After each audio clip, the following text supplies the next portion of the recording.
नमस्कार, स्वागत है आपका स्टार न्यूज में। आपके साथ मैं इस्मत मुजीब। चलिए शुरुआत करते हैं आज की खबरों की।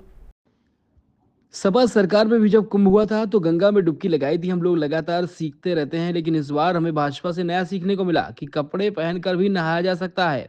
महाकुंभ में वीआईपी ट्रीटमेंट चल रहा है, जबकि आम आदमी सिर्फ पैदल चल रहा है। बीजेपी वाले खुद को इतना ज्ञानी समझते हैं, जैसे करते हैं वो सही रहता है। यह कहते हैं कुंभ में हमने 100 करोड़ लोगों की व्यवस्था करी। जब इतनी व्यवस्था हो तो इतने लोगों की जान कैसे जा सकती है? यह बातें रविवार को सपा प्रमुख अखिलेश यादव ने कानपुर में कही। दरअसल वो सपा विधायक सतीश निगम की बेटी की शादी में शामिल होने आए थे। यहां पर उन्होंने मीडिया से बातचीत करते हुए अखिलेश ने कहा कि भाजपा ने पॉलिटिकल इमेज चमकाने के लिए प्रचार तो खूब किया, लेकिन व्यवस्था न कर पाए। यह सिर्फ भाजपा का महाआयोजन बनकर रह गया। सरकार ने महाकुंभ से ज्यादा बजट अपने प्रचार में खर्च किया। भाजपा के लोग अपने आप से ही बता दें कि 144 साल बाद महाकुंभ आयोजित हो रहा है। कुंभ में अब तक 60 करोड़ से ज्यादा लोग डुबकी लगा चुके हैं, लेकिन सरकार नहाने वालों के आंकड़े छिपा रही है। अखिलेश ने कहा कि मेरे सूत्र बताते हैं कि अभी तक 60 करोड़ से ज्यादा लोग स्नान कर चुके हैं। सरकार आंकड़े छिपा रही है। कहीं ढंग से जांच हो गई तो इनके पोल खुल जाएगी। सरकार की कमी यह भी है कि इनको किसी ने सलाह दे दी तो ये पुलिस को आगे कर उस पर एफआईआर करा देते हैं। अखिलेश ने कहा सरकार ने कागजों में खूब बजट बढ़ाया है, लेकिन हकीकत यह है कि बजट खर्च भी नहीं कर पा रहे हैं।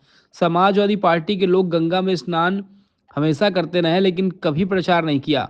खुद को डबल इंजन की सरकार कहते हैं, लेकिन डबल ब्लंडर कर रही है। दरअसल वीआईपी लोगों की व्यवस्था है, आम लोगों के लिए कुंभ में कोई व्यवस्था नहीं है। फतेहपुर जिला अध्यक्ष पर 50 लाख रुपए पैसा लेने के आरोपों पर अखिलेश ने कहा भाजपा में करप्शन चरम पर है। हर चीज के लिए पैसा जा रहा है। कुछ लोग ऐसे हैं जो लखनऊ में बैठे हैं, लेकिन हाथ की सफाई ऐसी कि पकड़े भी नहीं जा रहे हैं। विकास के लिए सारी बजट की जमकर लूटपाट चल रही है। प्रधानमंत्री के जाते ही बुंदेलखंड एक्सप्रेस वे धंस गया। अखिलेश ने कहा कि कानपुर में बह रही गंगा अरबों खर्च होने के बाद भी मैली है।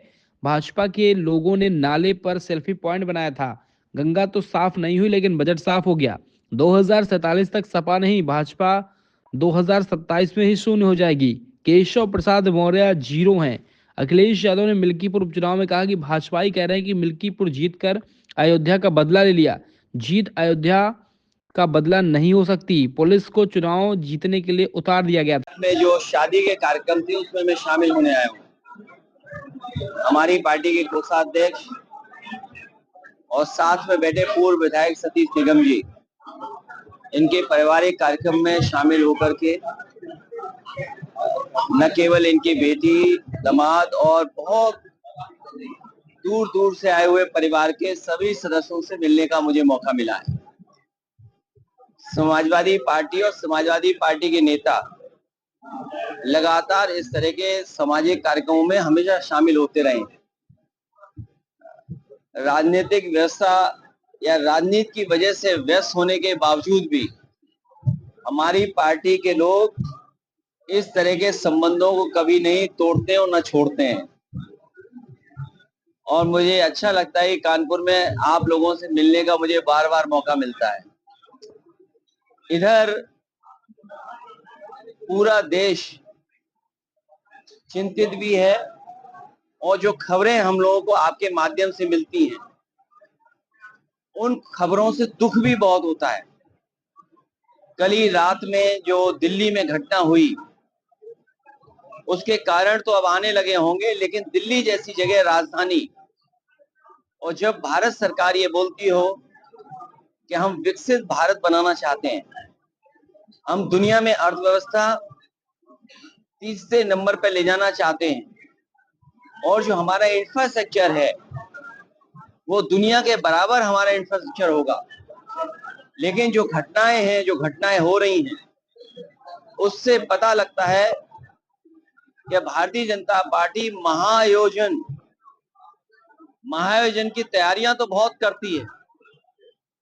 इनके जो कार्यक्रम हैं, आयोजन के कार्यक्रमों में तैयारी तो बहुत करते हैं, प्रचार बहुत करते हैं, लेकिन वो चाहे राजनीतिक कार्यक्रम हो, सांस्कृतिक कार्यक्रम हो या कोई और इवेंट हो, उसमें पॉलिटिकल माइलेज लेने से चूकते नहीं हैं। और हम आप लोग ये बात जानते हैं, महसूस करते हैं कि भारतीय जनता पार्टी के जितने भी महाआयोजन होते हैं उनमें आयोजन से ज्यादा अपने प्रचार पे खर्च करते हैं। अपनी इमेज कैसे चमका दें, आयोजन चाहे हो ना हो, उसकी व्यवस्था कितनी भी खराब हो जाए, लेकिन उन्हें पॉलिटिकल लाभ कैसे मिलेगा, उनकी पर्सनल जो इमेज है उसको कैसे और बढ़ाया जाए, और उसी का परिणाम ये है कि इतनी बड़ी घटनाएं घट रही हैं और आज भी घटनाएं हो रही हैं। इन्हें समय समय पर इमरजेंसी सर्विस बुलानी चाहिए।